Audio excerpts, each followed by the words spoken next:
Hi, this is Brian Peyton Joyner, and today I'm going to teach you a Southern classic, that is the grit bowl. We will start out with quick grits. I encourage you definitely to find the quick grits and not use instant grits. Instant grits, kind of like instant rice, they don't really cook that well and then they can get kind of mushy. The first thing when you're making grits is you want to make sure that you start with room temperature, just cool water. You don't want it to be hot. So you're going to go ahead and you're going to put basically a ratio of about 2 to 1 is what you're going to start out with. So I have a half cup of grits that I'm putting in my pan, and then I'm going to use, this is 3 cups of water. I have about 2 cups of water in with these grits, and you're going to want to make sure that you have a whisk. It's very important to have a whisk, that you're constantly able to keep those stirred. And you go ahead and add salt. One of my tips for you is that white foods need to have a little bit of extra salt always. So I'm going to add, that's about a teaspoon of salt. I'll start out with that, but obviously you can always add more salt later on. You don't want to over salt, but also you want it to be appropriately salt. So some of you might have the question, what are grits? Well, grits are ground corn, but specifically hominy, ground hominy. And the way that hominy is made is they basically take corn and they soak it in lye. And as a result of that, it breaks down sort of that hard outer shell of the corn kernel, and then you get this sort of like puffed up corn kernel, but it's actually a hominy, and then that's dried out, and then that's ground, and then that's how you make grits. And that's one of the reason that it's able to actually make this sort of product, is because it's had that lye kind of eat away, which is a strong base that eats away at that outer edge. So I'm going to continue to watch these. Stir them as they come up to temperature. In the meantime, one of the other things I'm going to get going is again, I love this turkey sausage, and I'm going to get some of that started for you. For health reasons, a lot of us have gone to always using olive oil, and so that was sort of the thing is, well, only eat good fats. Well, I think we've taken that a little too far, and butter is a good fat. In fact, it's a great fat, one of my favorites. And so what you'll want to do is, I'm going to basically, some people make this with bacon, but my husband doesn't really like bacon that much. He doesn't like the texture of it. Sometimes it can be, very fatty. So one of the things that I'll do is, I like to sort of make something sort of like a bacon. A little butter in my hands. Make something like a bacon, but I'll do that with this turkey sausage. And the way that I'll do that is I'll take this turkey and I'll heat up some butter in my pan here, and then I'll just take some of the sausage and I'll sort of fry that in the butter until it gets nice and crispy, sort of like a bacon. So while your grits are going, and these are starting to bubble a little bit here, so I'm going to stir those. I'm going to turn down my pan. Now, you probably will not want to bother to taste test the grits in their very early stages for salt or whatever, because what happens if you do that, because they are grits, and that's the reason they got that term, is because they're gritty, if you have that initial bite, it just really seems to get in your mouth, and it's hard later on to tell if your grits are done, because you have that sort of very gritty kind of taste in your mouth. And I think that's why maybe a lot of people don't like grits if they've had them, if they weren't cooked properly, because it's one of the things that you can really make a lot of mistakes, I think, when you're cooking grits. And if they're not properly seasoned, if they're under seasoned, if they are cooked underdone, they quite honestly can be absolutely terrible. But done properly, it's one of the best things, and I think y'all are really gonna love these grits. So as I'm looking at this, cameraman, I don't know if you're able to zoom in on what I have going here. Folks can see the way that these grits are. Well, they're starting to get nice and thick. So one of the things I'm going to consistently do is I'm going to add water to those so that they will stay at a nice consistency. And you want them to be sort of not oatmeal consistency, but I'd say more like a porridge, where will still run a little bit.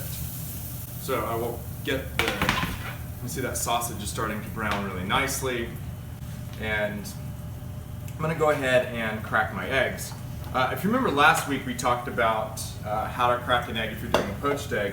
It doesn't matter, when you're doing scrambled egg, because you want those yolks to break anyways.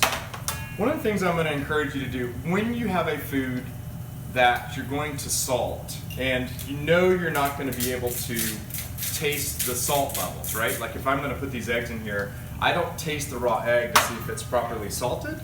So I would say, one little trick then if you're doing that is to go ahead and just put the salt in first. In case for some reason you realize you slip up, you tip your salt and put way too much salt in there, you can just throw this out, and you haven't like ruined all of your eggs by over salting them. So I'm gonna just break these things up, and you can just crack them right on the side there. I should be putting these yolks in another container.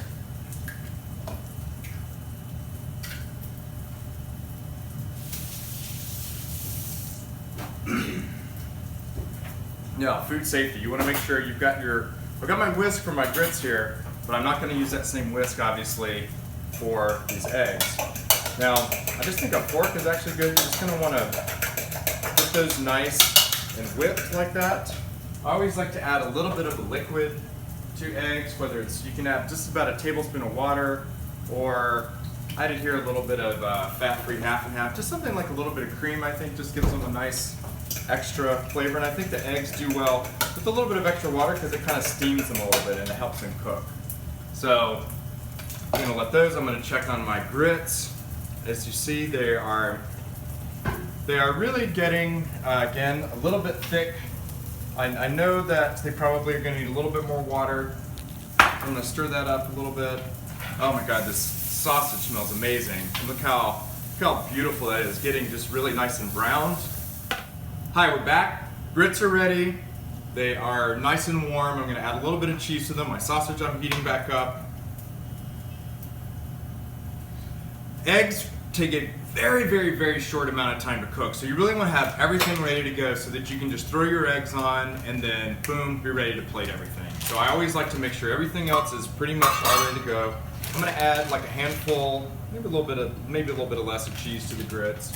I'm going to stir that in. Go ahead and have those things ready to go. I have my sausage, delicious. I'm going to throw these eggs in now.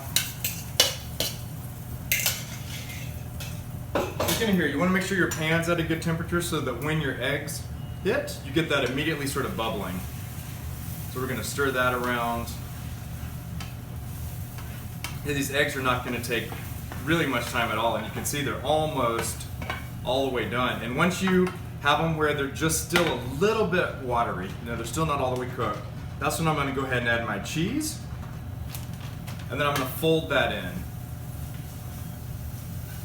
So I'm going to fold the cheese in like that, and these things are ready to go, and you do not want to overcook these because I do not like that brown kind of part that you get with an egg. Got my bowls here.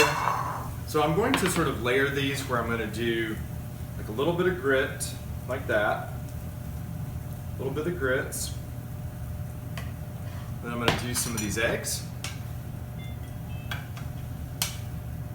Little eggs on top of that. God, I can just smell that butter and the eggs and the cheese. Oh my God, it's just so fantastic. We get the eggs like that. See, I've saved just a little bit to just sort of throw on top at the very end. Do another little bit of the grits. So if you're used to having oatmeal for breakfast, definitely something that you can try. Very simple recipe. Doesn't take a lot of work. Does take a little bit of time though, but it's absolutely well worth it. It's just your grits with the cheese, with the butter, with the salt. Oh my God, it just takes me back to Sunday morning, South Carolina, getting ready for church, coming down, having a little bit of breakfast, and I'll tell you, those are some of the best memories of my life. So, Brian Payton Joyner, y'all have a great week.